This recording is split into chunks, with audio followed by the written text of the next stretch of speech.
in this church, there was only one that had the impact on my life that made me the woman I am today. My mom, A.M.E. Graves Hall. She was a very insightful and determined woman. So much so that while a young girl in the 2nd grade, she came to the realization that the name she had been given at birth was not a girl's name. She was given the name Willie Mae at birth. So at the tender age of 7, she took it upon herself to drop the I.E. and add an A, thus becoming Willa for the rest of her days. She was a looming figure in my life. I say looming because she stood nearly 6 feet tall. It was like looking up at a sequoia when I was young. Her children affectionately tagged her Big Will, behind her back, of course. She was my first friend, teacher, advisor, mentor, and the first to model for me how to love and how to treat people. My mother was a woman of grace and integrity. I formally remember being introduced to God at the age of 5, when the entire family converted to Catholicism, and we were all baptized at the same time.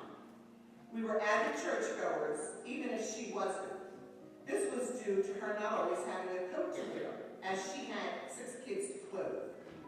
She sacrificed much for her 6 kids. Little did we know until we were much older that she went years compromising her own sight because every one of her 6 children wore glasses, and because she felt it important for our vision to be properly corrected, we were literally breaking our glasses one behind the other week after week. She went without in order for ours to be repaired. I grew up in a time when children were actually raised by the village.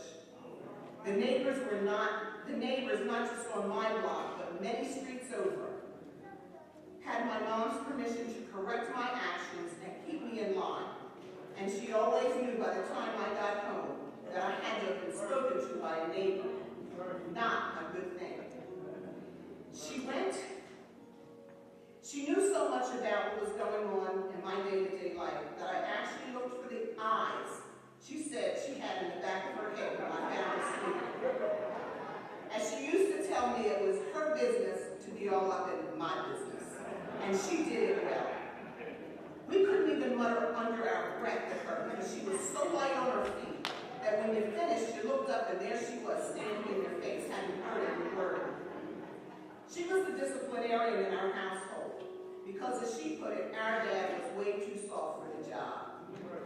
She was firm in her decisions, and my crocodile tears, as she called them, which easily changed my dad's mind, did absolutely nothing to sway the decisions she had made. She insisted on ladylike behavior and language. We were not allowed to use slang in her house, which was challenging for me since I constantly had to be aware of where I was. Because, of course, when I was out with my friends, I couldn't be all proper. The ladylike thing was a challenge on her part as well, since I played as much football as the boys did, could fight better than they could and did, and was a real tomboy till about 15. She taught me the power of quiet reflection, although it took me a while to grasp that concept. I got my love for writing from her. She journaled long before it was popular. But I guess with 6 kids going 6 different directions, she needed some kind of an outlet. Although she wasn't a spectacular cook, I got my love of cooking from her as well, because she was always in the kitchen, making sure that we had hot, nutritious meals, and pulling me in to help. I was a bit of a belligerent teenager who felt my mom was always cramping my style.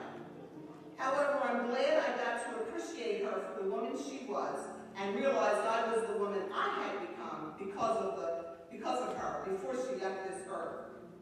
God called my mom home very suddenly, very early on a December Sunday morning in 1977. She died peacefully in her sleep. I was 27 years old. I remember selfishly asking God, how could he take her from me with these 2 young babies still to raise? He said to me, she had already given me all that I needed to be successful in life, and she had. I'm blessed and proud, and thank and praise God for giving me a mom who was interested, involved, supportive, concerned, dedicated, giving, loving, and caring, mold and shape me into the woman I stand before you as